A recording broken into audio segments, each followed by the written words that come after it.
marketing group. Sure. No, no. There was some We're other group I think you said as well, right? Oh, yeah. Well, we're trying to kickstart another group, but right now we only have this group going. Okay, got it. Um, Yeah. right on. Well, yeah, this seems like a great group and whatnot. Have you guys been Oh, doing this for a while? yeah. It's been how long now, Ray? I don't even know. When did we started before summer, I think. Oh, That's true. It was around May. But I think this is yeah, I think this is a one of the bigger groups so far. That's true. Yeah, that's true. Well, let's take the opportunity. I see that we have more visitors, joining us. Let's take the opportunity to go around the room and just Hey introduce guys. ourselves. Hey, Hey, Mahesh. sure. Thanks for joining us, Mahesh. We're just going around doing some introductions. We just started, so you perfect timing. That's our Oh, CTO right cool. there. Oh, nice. Yeah. Yeah. Welcome back, Mitch. Yeah, Good to hi. see you Hey, Hey again. guys. Ali. Good to see you as well. Good to see you. I'm glad to be back. I'm sad Thank I you. missed last week. Yeah. How are you guys all doing? They're doing great, man. Last week it was the ladies' room. Oh, We had, really? yeah, we had some ladies on, helping each other. It was really awesome. The conversation was great. We mentioned you a couple times, actually. Oh, wow. Oh, nice. Yeah, yeah. We're like, you should have been there last week. Man, this guy came by. Conversation was flowing. Yeah. Well, that's great. That's awesome. That's cool. Hey, I've got one question actually for anyone seeing The Ring of Fire tomorrow. The Ring of Fire. No, I haven't heard of that. What is that? Oh, okay. Isn't that the eclipse? No, wait. What are Yeah, you? it is. Oh, okay, You got okay. it. You have it. You have it. Yes. I'm Ring of informed. Fire. It's the last time that we're going to get a solar eclipse here in the States for like 16 years. And Whoa. yeah, so if you're in the California to mid US, take a look and see. Here in Los Angeles, it's going to be around 9:13 a.m. So be sure to check that out. But make sure you get glasses, those dark glasses, or welder's glasses. You don't want to damage your eyes. Oh, good call. Good call. Wow. Dude, that's awesome, I man. know it's Oh, gonna be that's 16 good to years. know. Yeah. Yeah, it's I always crazy. geek out on those things. I really like space. Yeah, yeah. There's been some cool stuff.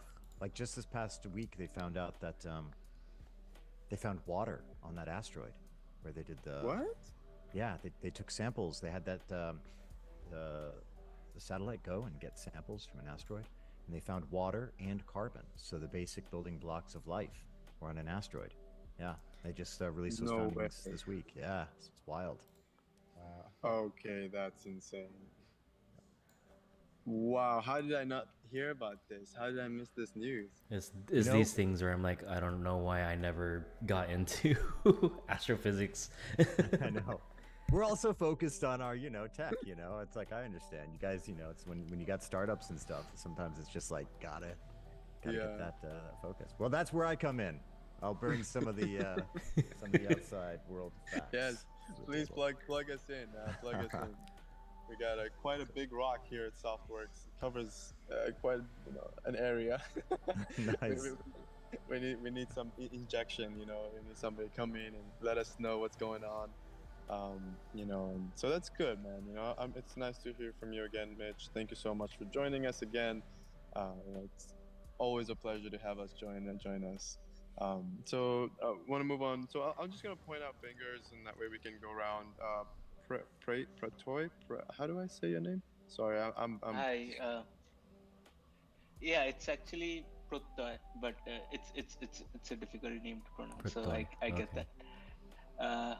So yeah, actually, I am a student at UCI, and I used to work in the tech industry before, and like I am a graduate student now. So I just find the world of startups and entrepreneurship a bit intimidating. So I just joined here to kind of see what the current challenges are uh, for like for people who are starting out, and to kind of get the pulse of the current current entrepreneurs. So that's why I'm here. I'm more of a silent observer here. Nice. Well, welcome to our meetup. You know, you're more than welcome to just hang back. Thank you so much for taking the time to introduce yourself. No You worries. know, it's really amazing to be a part of communities so that you can learn, because that's how I learned. In the very beginning, I was literally just a fly on the wall, and I absorbed everything everybody was saying down to the terminology. So yeah, no, that's amazing. So thank you for joining us. I've already pointed out Kevin. Thank you so much. Matt, her. I'm sorry. This name. I'm sorry with names. I want to say it properly, but I don't want to disrespect you. So Yeah, yeah. that's all right. It's Madhur. Yeah, Oh, Matur. yeah. Oh, that's cool. Madhur. I like all pronunciations of my name. Yeah, it's just all good. Yeah, and yeah, and similar to Pratroy, I'm also a silent observer. I'm a finance professional. I'm a CFA by background. I have about 8 to 10 years of experience working as an analyst, working in FP&A. But lately, I've been very much interested in the technology side, the startup, especially crypto. And I'm looking for opportunities to just how to get into the startup. Maybe join a startup or even open my own thing. So just kind of trying to learn, trying to um, just have conversations and just yeah, more like observe and learn. Yeah. Yeah, that's amazing, Matur. Thank you so much for joining us. And that's an amazing career path. This is really cool. I actually kind of want to pick your brain later on once we go past the introductions. It's really cool. I'm really curious what that industry looks like, and especially with your tenure in there. So, like, what have you learned and things like that. So, I'm very, very excited. Yeah. Then the next will be Mahesh, but I'm gonna skip Mahesh for just because we're gonna do the introductions in 1 second, Mahesh, and then I'm gonna go to Evan, and I'll Sure. come right back to you if that's okay. Go ahead. Good. No worries. Yeah. Thank you so much, Mahesh, for being understanding. And then that leaves Evan, that you're last up. Yeah. Hey guys. Hey, my name's Evan. I'm not a founder. I am a data engineering manager in a small startup. We just passed Series A, but I'm very interested in the space, starting to think about, options, next steps here, and have been scouring the internet for meetups. This one popped on my radar. I don't know much about your organization or anything, but thought I'd duck my head in today and just see what y'all are up to and absorb as much as possible. I'll drop my email in the chat if anybody has questions or is curious what startup experience is like. I've been the founding engineer at this company I'm currently with for about 4 years. So feel free to reach Can you out. tell us a little bit about your company? Yeah, we were in the GovTech space, building a platform for city governments to track transportation systems. So think Ubers, Lyfts, all the scooters and bikes. Giving cities tools to regulate their movement, giving them the ability to write digital policy through code to define where these vehicles can be parked at what times of day and so on, things like that. What we're finding though is the market dynamics of GovTech right now, there's not a lot of money. Cities don't have a lot of leverage against third-party fleets like these scooter companies. And really the idea was to get ahead of the whole drone autonomous vehicle push into cities. But a lot of cities don't have that problem quite yet. We have LA, Miami, Chicago as customers, so large cities. Beyond that, mid-size and smaller cities have different needs, and they don't really need the platform that we're offering.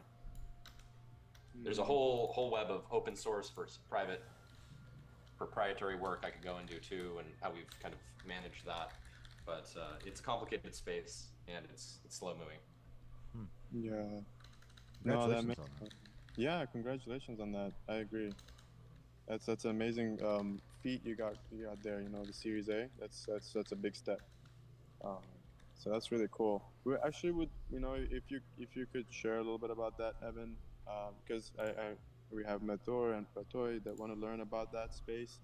Just so, if you could give us a little bit of a like a vibe check for what it feels like to be at a Series A startup. You know, going through that process, being there for 4 years. You know, and going through those milestones.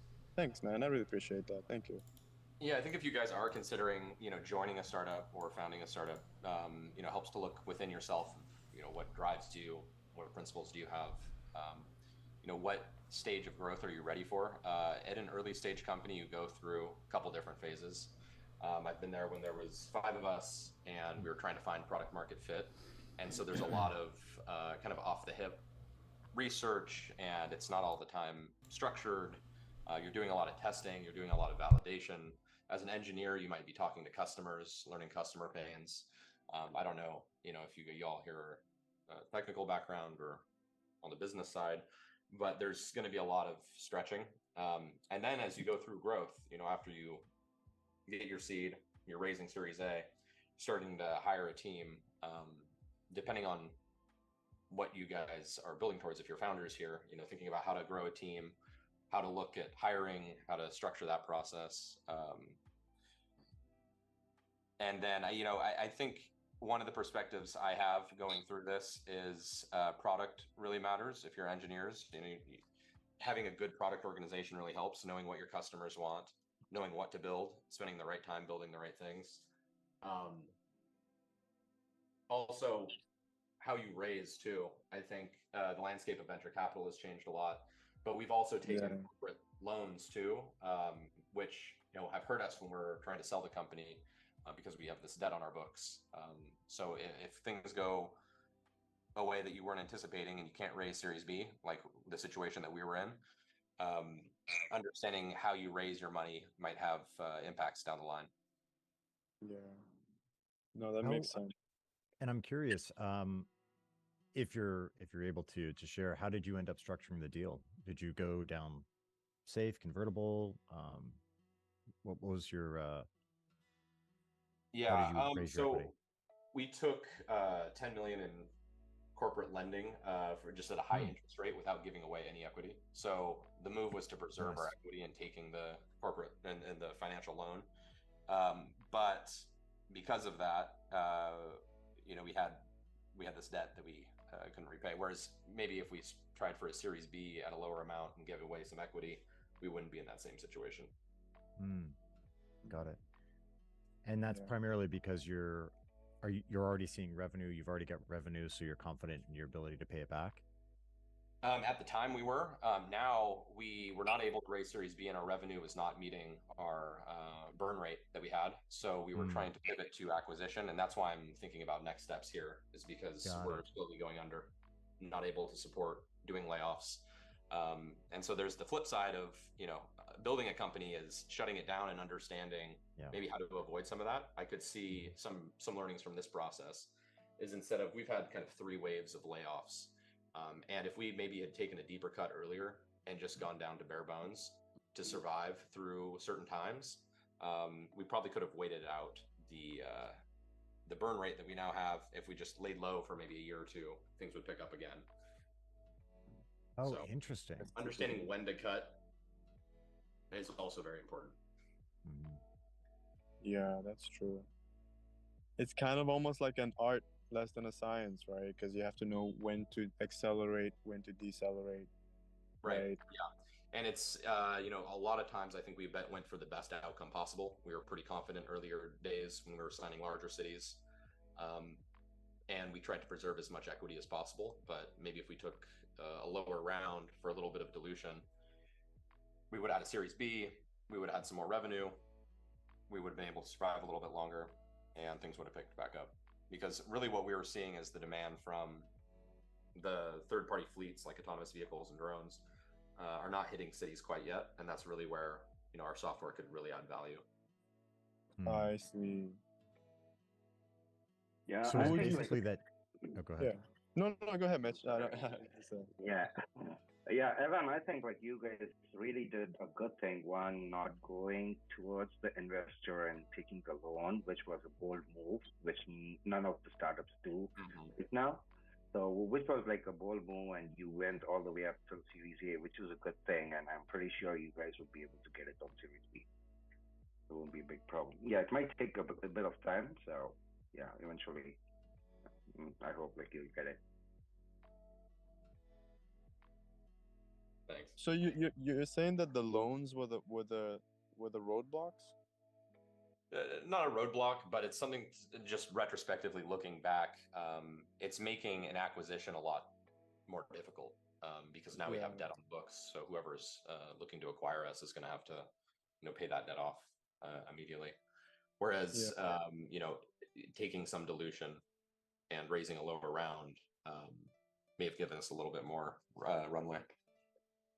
Yeah. No, that makes sense. That makes sense because I asked because Softworks. Well, I guess now is the perfect time to add the introductions. I'll begin with myself and I'll hand it over to my colleagues. My name is Ali. I'm the CEO of Softworks. Softworks is a mission-driven, I would like to call it a studio because of the way it's set up. So it's not like a startup in traditional sense. And we're spearheading our first product. It's called Paradoxly. It's an AI financial advisor.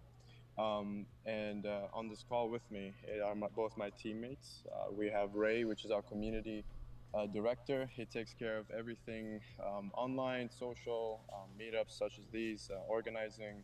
And then we have Mahesh, which is our CTO, the brains behind the AI. There he You're is, being very Mahesh. nice.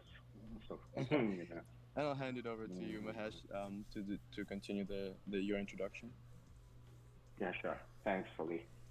Yeah. Yeah. So, hey, yeah, hey guys, I'm Mahesh. So I'm the CDO and I work along with Ali. So actually, the actual brain is Ali. It was his idea, his the product paradoxically.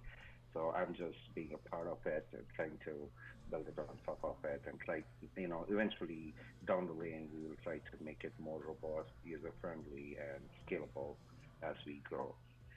That's the whole plan. And so yeah, so for me, like I like soccer and road trips. That's about it. Yeah. Shoot me any questions if you have. Ray? Yeah, I'm Ray. Oh man, the community director part has been so fun. I've been doing all of the, oh man, I've been trying to do most of the content creation, but for the last couple of weeks, Ali has been bringing in more views than some of my videos already. Thanks, man. I'm learning from you, Ray. The hashtags, the descriptions, the timing. I had no idea you had to upload a video at a specific time. What? Yeah, it's crazy. So what I'm doing is I'm just trying to figure out what video to make next, and then the harder part is figuring out the best time and yeah, what hashtags to use. And so what I'm trying to do is just like what these meetups are for, is just kind of grow our exposure as well as anyone else that wants to join our community. And Ali, I was just Exactly. curious, well, what do you mean by financial AI financial advisor? Can you explain that a little bit more? Yeah, sure, absolutely. So, well, the focus was in the beginning was, can we help automate, the process of learning where your money goes, where and how to spend it, how to save it, how to manage it, right? And so we started asking the questions like, can we hand that over to technology, and we started building the smaller tools, right? Like visualizers, and like CSV readers and things like that. They can import all the data and visualize it for you in a really, really easy to use and fast experience all in one package, right? But then we started looking into AI, and we discovered how AI can take that experience to the next level by being the initiator, right? And learning over time of like what are your personal financial situations, and tailor, creating the best possible suggestions at the right time for you particularly. So that's really what we're trying to achieve here with our AI financial advisor. So you're having the brains of, like, we're trying to work with the smartest financial advisors so that we can learn from them, and we can build it into the product so that you can have it at your fingertips and anytime, everywhere you go. Hmm. Fascinating. And Yeah.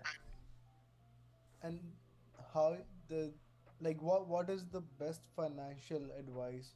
How do you decide that?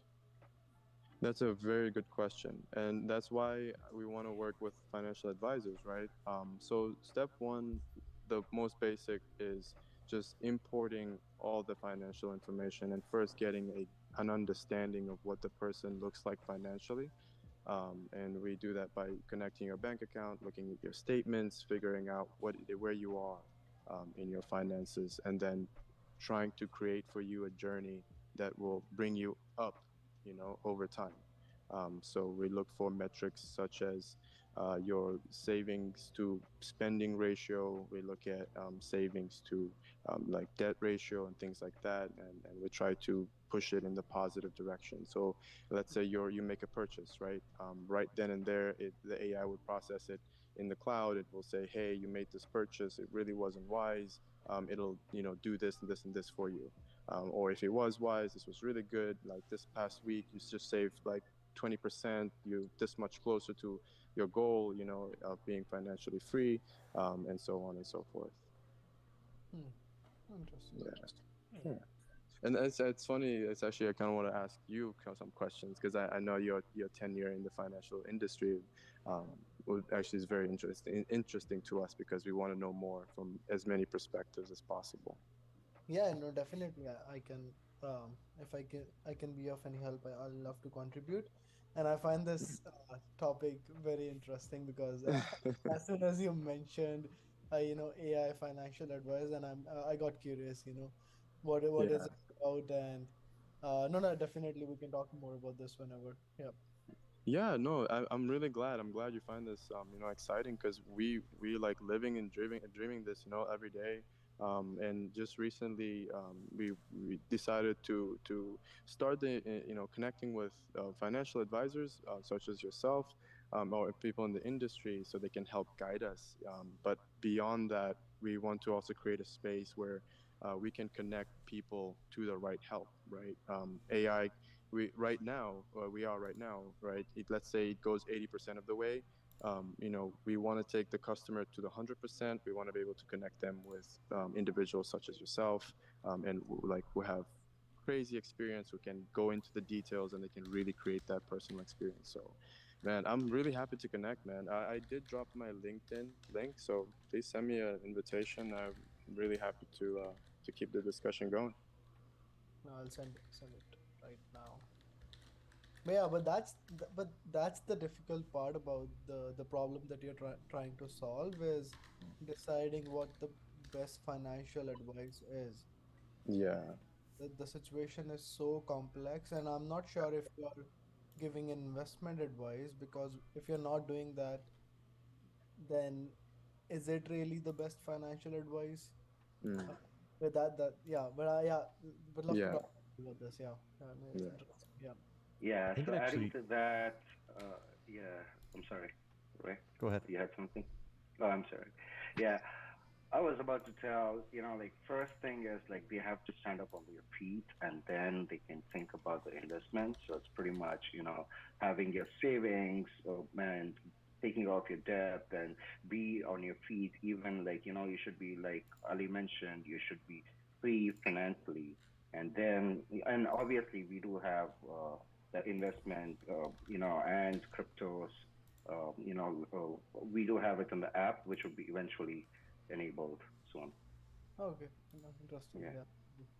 Well, I think this also raises an interesting point too about machine learning, about AI, because there are things. Really, what we're talking about with machine learning and AI is at what state can we have a high enough degree of confidence that it is an acceptable service for the customer. And again, different industries, you can have different levels of confidence. With Yes. something dealing with Yes. finance, you're going to need something like 99%.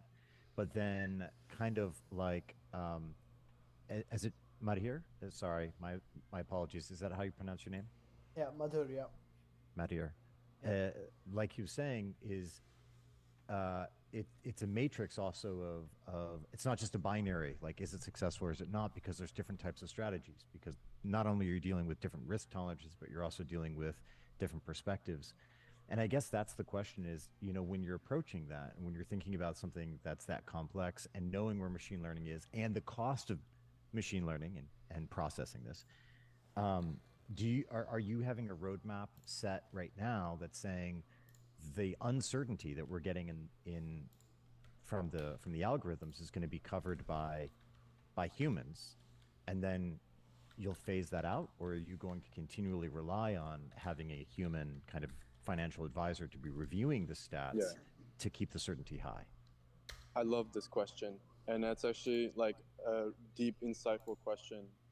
Personally, we think as a team, we think it'll like we're trying to push for 100% automation and as close as possible to like 99%, like what do you call that?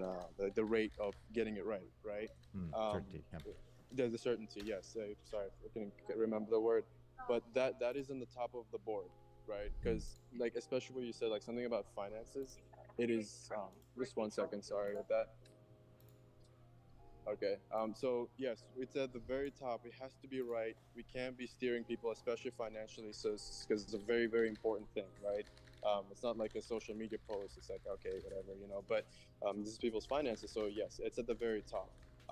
We think that right now, it'll be a very healthy balance between AI and machine learning and humans, because there's certain things that just computers can never replace.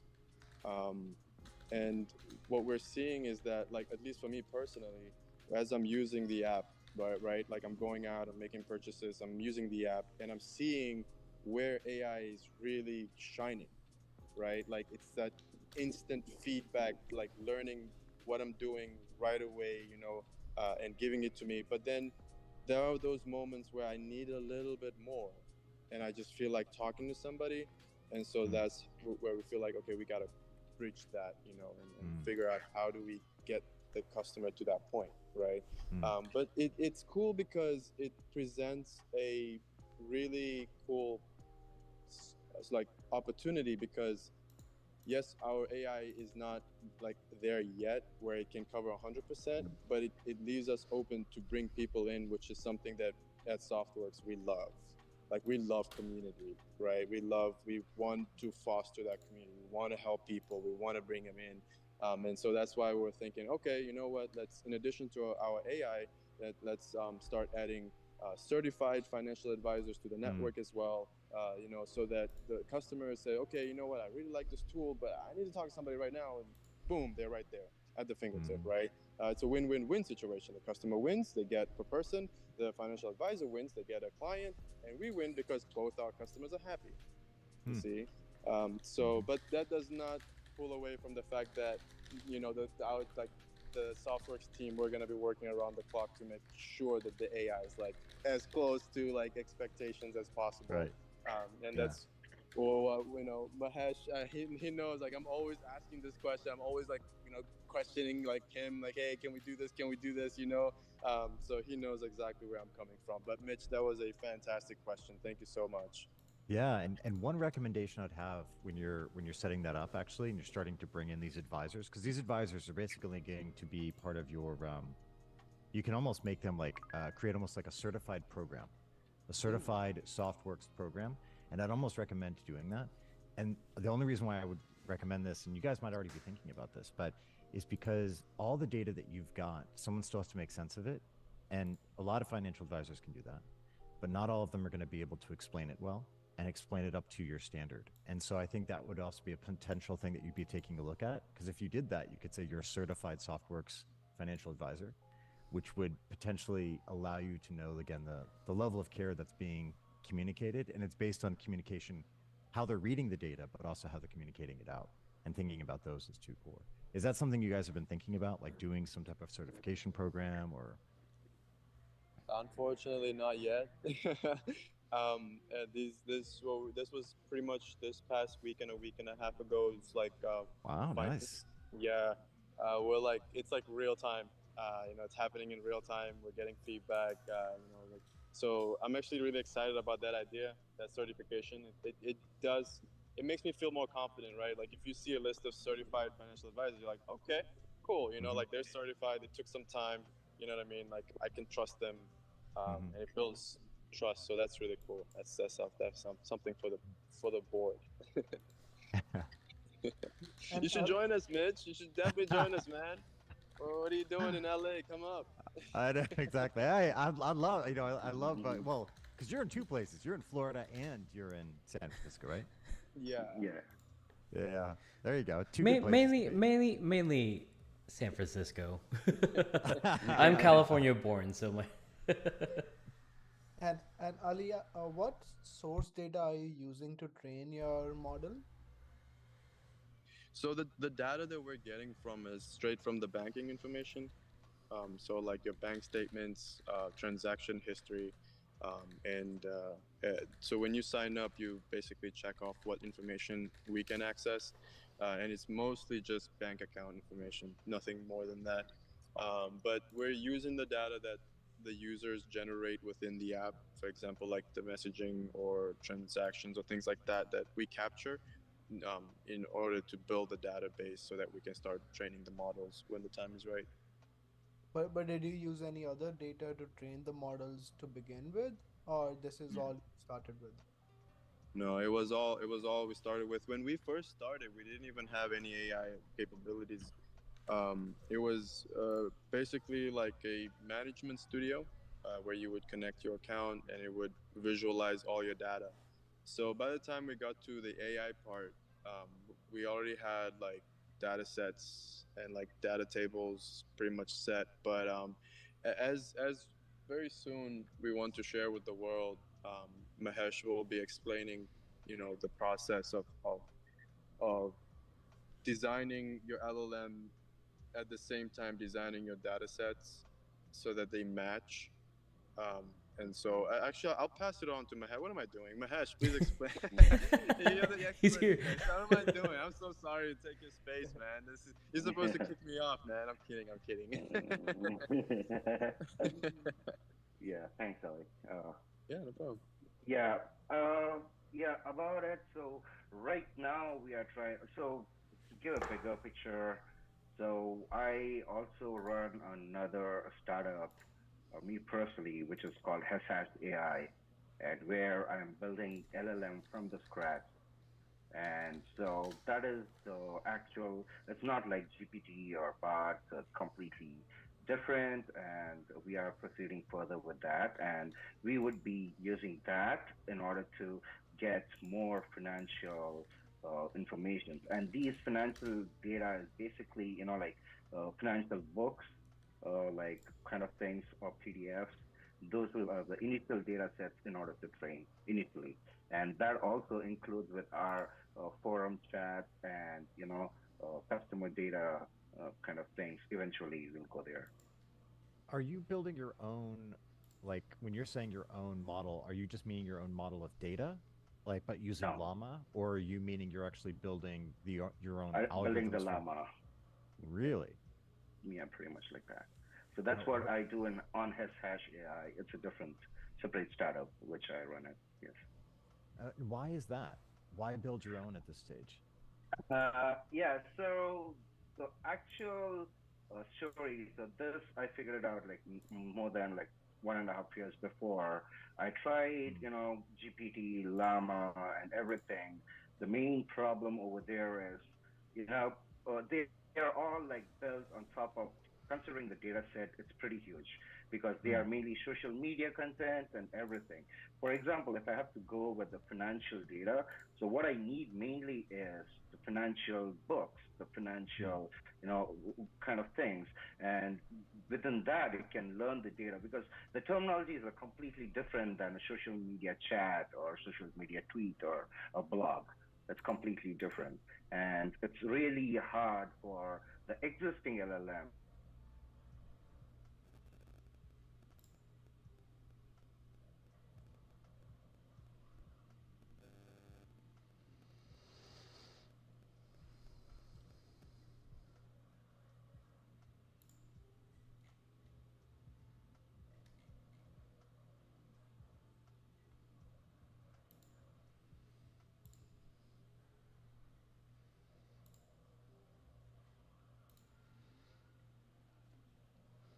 Oh, oh. We got kicked out. All right, let's see. Let's see what we end up doing. What we end up deciding to do.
We'll see. We'll end it here for now. See what happens.